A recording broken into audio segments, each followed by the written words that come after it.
Anong mensahe ang kailangang marinig ng mga Virgo mula sa July 16 to 31, 2024?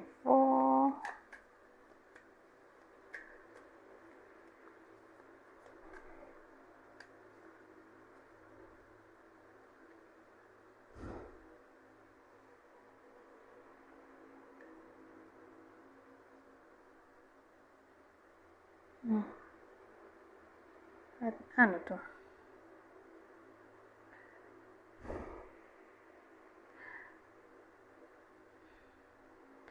Well, may someone dito na nagtatry mag-move on. Ito. Sa crush niya. Yung crush niya babae, di siya type. So, lalaki yung bida sa kwentong to.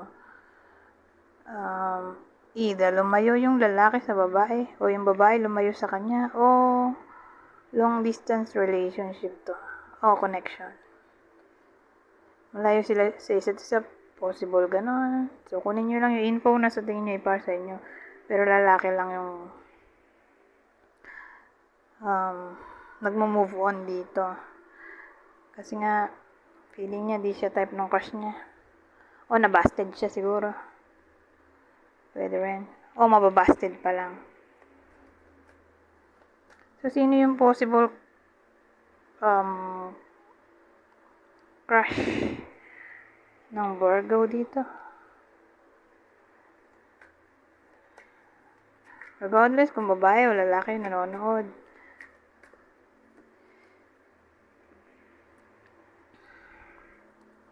So, yung crush dito na hindi siya type ay Libra o Virgo o kapwa Virgo. So, kauri, no? Iba sa inyo.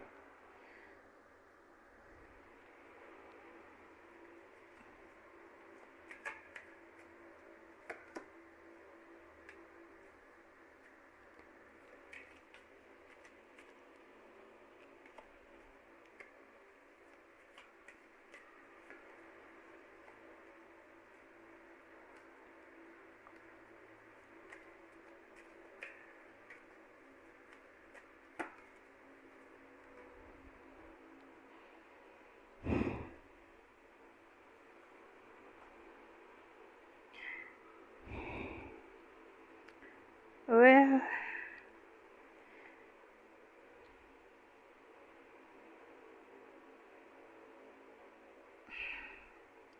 ano to? So, either kayo to, o yung puso nyo na para bang may bumalik eh. So again, pwedeng kayo yung bumalik sa ex nyo, o yung ex nyo yung bumalik, o magbabalik pa lang sila sa buhay nyo, o kayo ang magbabalik pa lang sa buhay nila.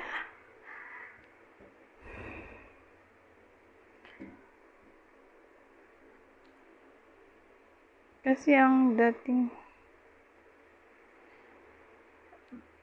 rejected daw. Magkarugtong to. Yung kaninang kwento sa unang spread, saka tong pangalawa. Yung nag-reject, yung lalaki bida. Babae yung nag-reject. Ex niya pala yun. O matagal niya ng friend. So, kunin nyo lang yung info na sa tingin nyo ipar sa inyo.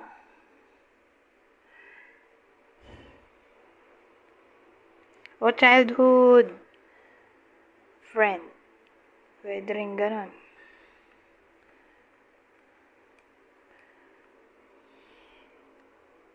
So, binasted sila dito. Nandito sila sa process ng naghahanap ng enlightenment sa The Hermit. Pero dahil may Four of Pentacles dito, so ang dating, nagtatry siya mag-move on pero hindi niya magawa. Kasi possessiveness din ng meaning niyan. Yung Four of Pentacles. Parang nahirapan siya mag-let go. Nasa process na siya ng pag-move on, pero at the same time, nahirapan siya. Hindi niya alam kung tama ba yung ginagawa niya na mag-move on, pero tingin ko mahal niya pa rin. Sabagay, ganoon talaga.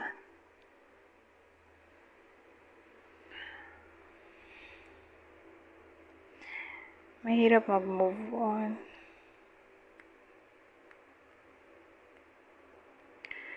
Para bang maasa pa rin siya siguro somehow na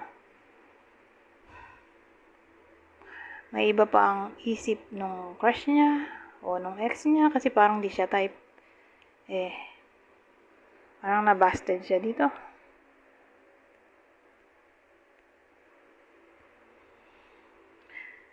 Anyways,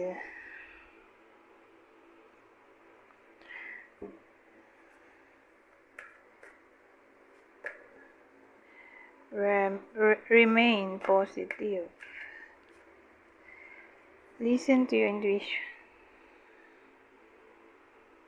So, extra message, maging positibo lang. Manatiling positibo at makinig sa intuition.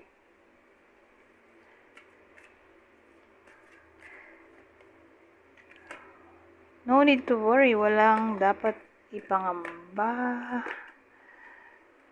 Huwag daw tumigil. Kasi, isang taon mo lang ngayon, may big happy changes na paparating. Okay, ulitin ko. Walang dapat ipangamba, huwag tumigil. Okay, ibig sabihin, may mga balakid na maaring kaharapin ang iba sa inyo. Kaya sabi, huwag susuko, basta-basta huwag titigil. Kasi isang taon mo lang ngayon, dito darating ang big happy changes. So again, kung hindi susuko. Ngayon, basahin ko na lang to. Dali namang intindihin to. So, extra message ulit.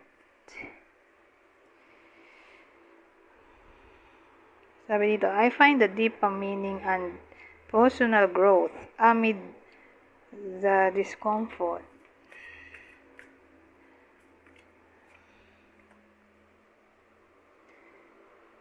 So, sabi dito, my faith has the power to turn trauma into healing, conflict into growth, and fear into love.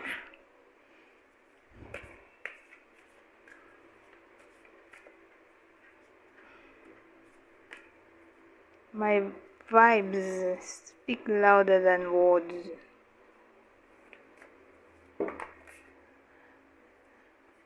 I am the dreamer of my dream.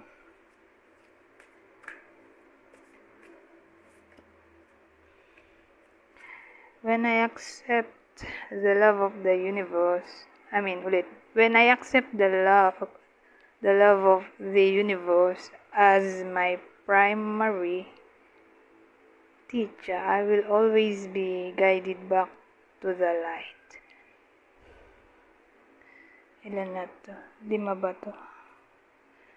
Anyways, hanggang dito na lang. Goodbye for now.